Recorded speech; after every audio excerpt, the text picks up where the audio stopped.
Hi everyone, welcome to the Dyslexia and Academic Success Back to School webinar series. The webinar is going to be hosted by me. I'm James Porter. I'm Community Manager here at the Tutor Crowd. I'll be the one asking the questions. The two main presenters are Stephen and Patrick. Both presenters are dyslexic themselves, so we're hoping for a really insightful interactive webinar series from people who've dealt with dyslexia their whole life. Stephen is a published dyslexia author. He blogs at dyslexiawayofthinking.co.uk, and he also hosts the biggest dyslexia group on Facebook as well. Patrick is an ex-teacher and dyslexia tutor, and he's now CEO of the Tutor Crowd. Okay, I'd like now to move on to a new topic and discuss memory.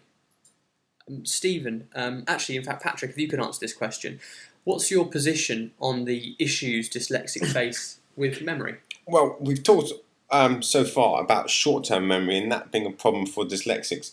Another critical aspect is recall. Now, to find a piece of information, what you have to do is you have to go into your long-term memory and say, oh, okay, let's try and remember where I put my football boots or something like that.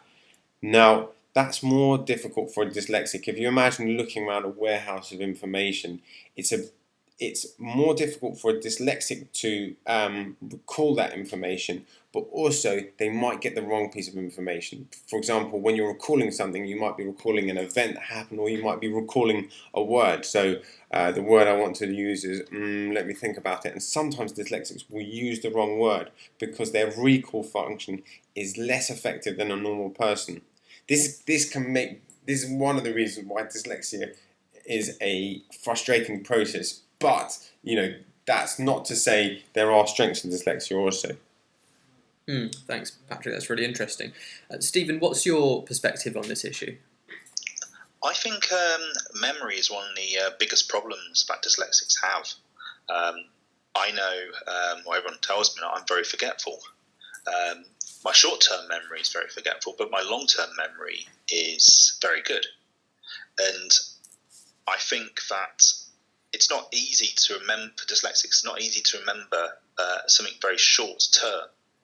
And dyslexics therefore have to be taught to remember things long-term. And there's different strategies which we'll discuss later about in other webinars. But a simple list of instructions and then ask a dyslexic, can you please respond to that?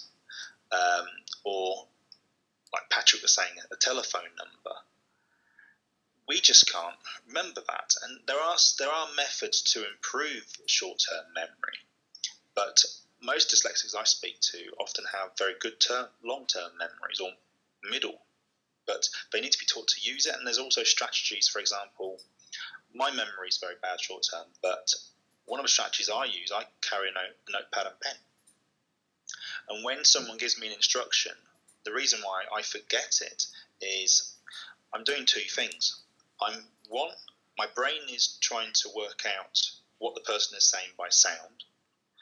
Then I've got to, because I'm a picture thinker, so I'm trying to develop an image in my brain.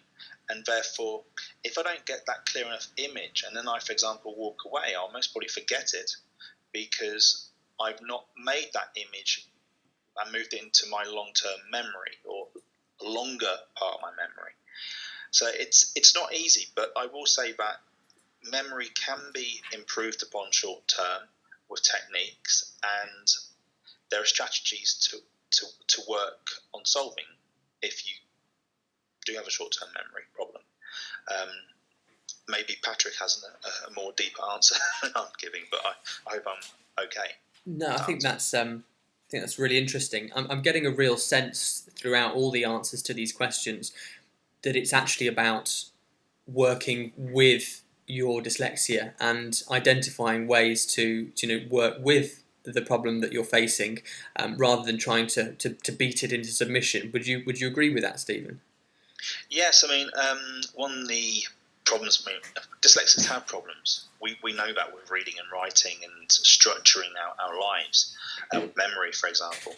And we can either work in a non-dyslexic environment, but we suffer with that, Or we say, actually, let's work with the abilities I do have, my strengths. And this is what I try to get people, dyslexics, to actually understand, and non-dyslexics, teachers and parents, to actually say to the dyslexic, what are your strengths? Because if you're using your strengths, you can override your weaknesses sometimes, or most of the time. Mm-hmm. And so I think that's a big thing that we need to teach, especially in schools, not just of dyslexics, but with non-dyslexics, that your strengths are something which the individual has to learn and use. And it's something which I think a great deal of support for dyslexics need to be done in that method. Okay, thanks, Stephen.